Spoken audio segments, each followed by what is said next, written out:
5 തലമുറകളായി നിങ്ങൾക്കൊപ്പം PRS hospital. National crime ബ്യൂറോയുടെ റിപ്പോർട്ടുകൾ എല്ലാ വർഷവും പുറത്തിറങ്ങാറുണ്ട്. അങ്ങനെ മുൻകാലങ്ങളിൽ നാഷണൽ ക്രൈം ബ്യൂറോയുടെ റിപ്പോർട്ടുകൾ പുറത്തു വരുമ്പോൾ കേരളം ഏറ്റവും സുരക്ഷിതമായൊരു സ്ഥലത്താണ് നിൽക്കുന്നത്.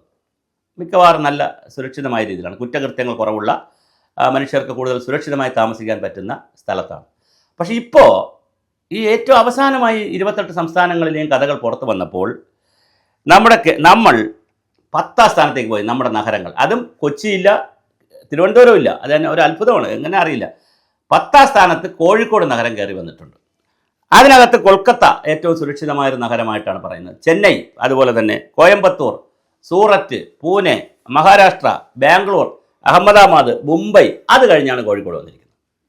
10ാം സ്ഥാനത്തേ വന്നിട്ടുള്ളൂ. അതെന്താണ് അതിൻ്റെ ലോജിക്ക് എന്ന് നമുക്ക് മനസ്സിലാവുന്നില്ല. കേസ് എന്തായാലും അത്രയും കേസ് റിപ്പോർട്ട് ചെയ്യുന്നുണ്ടായിരിക്കാം.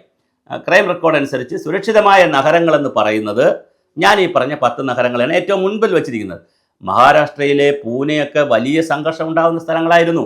പക്ഷേ അവിടെ ഒരുപാട് മാറ്റം വന്നിരിക്കുന്നു. സൂററ്റ് വലിയ തർക്കവമ്പുകളൊക്കെ ഉണ്ടാകുന്നു. ഇന്ത്യയിലെ ഏറ്റവും നല്ല പ്രധാനപ്പെട്ട വൃത്തിയുള്ള നഗരം എന്നൊക്കെ പറയുന്ന സൂററ്റ്, ആ വൃത്തിയുള്ള നഗരത്തിൽ പക്ഷേ സംഘർഷം തന്നെ ഉണ്ടായിരുന്നു.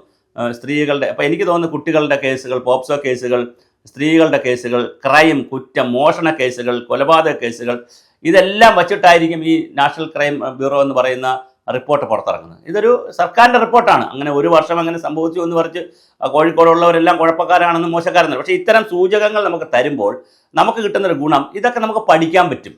നമ്മളിതിനെ പഠിക്കുകയും ആവശ്യമായ തിരുത്തലുകൾ വരുത്തുകയും വേണം. ഓരോ കാര്യത്തിൽ നമ്മൾ തിരുത്തലുകൾ വരുത്തണം. അപ്പോൾ നമ്മളിപ്പോൾ ക്രൈം ബ്യൂറോ റെക്കോർഡ് അനുസരിച്ച് നമ്മൾ 10ലേക്ക് പോയാൽ നമ്മൾ ഏറ്റവും സുരക്ഷിതമായ ജില്ലയായി മാറാൻ 1ലേക്ക് പോകണം. അതാണ് അതിൻ്റെ ഒരു ഇൻഡെക്സ്. അല്ലാതെ നമ്മളിപ്പോൾ മോഡി ഗവൺമെൻറ് അവിടെ ഇരുന്നുകൊണ്ട് പിണറായി ഗവൺമെൻറ്റിൻ്റെ ഒരു സംസ്ഥാനത്തെ ഒരു ജില്ലയിൽ 10ാമത്തെ ഒരു ജില്ലയാക്കി മാറ്റി അതാ ഞങ്ങളെ പീഡിപ്പിക്കുന്നു, അതല്ല വിഷയം. അതങ്ങനെ ഒരു വിഷയമേ ഇല്ല. ഇതെല്ലാ വർഷവും കേന്ദ്ര ഗവൺമെൻറ്റിൻ്റെ, ഏത് ഗവൺമെൻറ് ഭരിച്ച, UP ഭരിച്ചാലും കോൺഗ്രസ് ഒറ്റയ്ക്ക് ഭരിച്ചപ്പോഴും നാഷണൽ ക്രൈം ബ്യൂറോയുടെ റെക്കോർഡ്സ് പ്രകാരമുള്ള കണക്കുകളാണ്, ഡാറ്റയാണ്, സ്റ്റാറ്റിസ്റ്റിക്സ് ആണ്. അത് പുറത്തു വരും. അപ്പോൾ അത് പുറത്തുവിടും. അത് പുറത്തുവിടുന്നത് നന്മയ്ക്ക് വേണ്ടിയിട്ടാണ്. അല്ല പുറത്തുവിട്ട് ഏതെങ്കിലും സംസ്ഥാനത്തിലെ ഏതെങ്കിലും ജില്ലയെ അല്ലെങ്കിൽ ഏതെങ്കിലും സംസ്ഥാനത്തെ മോശമാക്കി കാണിക്കാനല്ല.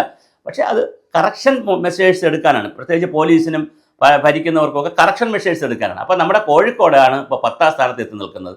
അപ്പോൾ ബാക്കി ജില്ലകൾ അതിൻ്റെ താഴെയാണ്, അല്ലെങ്കിൽ പിന്നെ അവിടെയെങ്കിലും കയറണമായിരുന്നല്ലോ. അപ്പോൾ സ്വാഭാവികമായിട്ട് ഏറ്റവും സുരക്ഷിതമായി ആളുകൾക്ക് നടക്കാൻ പറ്റുന്ന സ്ഥലം അല്ലെങ്കിൽ ജീവിക്കാൻ പറ്റുന്ന സ്ഥലങ്ങളുടെ ലിസ്റ്റിൽ നമ്മുടെ മമതാ ബാനർജിയുടെ കൊൽക്കത്ത വരെ കയറി വന്നിരിക്കുകയാണ്. മുംബൈ കയറി വന്നിട്ടുണ്ട്, ചെന്നൈ വന്നിട്ടുണ്ട്, ഹൈദരാബാദ് വന്നിട്ടുണ്ട്, കോയമ്പത്തൂർ വന്നിട്ടുണ്ട്. അങ്ങനെ ഒരുപാട് ഡിസ്ട്രിക്റ്റുകൾ കയറി വന്നപ്പോൾ, സ്ഥലങ്ങൾ കയറി വന്നപ്പോൾ നമ്മുടെ കോഴിക്കോടും 10ാമതായിട്ട് കയറി വന്നു എന്നുള്ളത് വളരെ പ്രധാനമാണ്. മറ്റ് ഡിസ്ട്രിക്റ്റുകൾ താഴേക്ക് പോയിരിക്കുന്നു. ഇത് ഗൗരവമായി നമ്മൾ ചർച്ച ചെയ്യണം. നമുക്ക് ആവശ്യമായ നടപടികൾ എടുക്കാൻ ഈ റിപ്പോർട്ടുകൾ നമുക്ക് നന്നായി വിലയിരുത്തി പഠിച്ച് ആവശ്യമായ തിരുത്തലുകൾ കൊണ്ടുവരാം.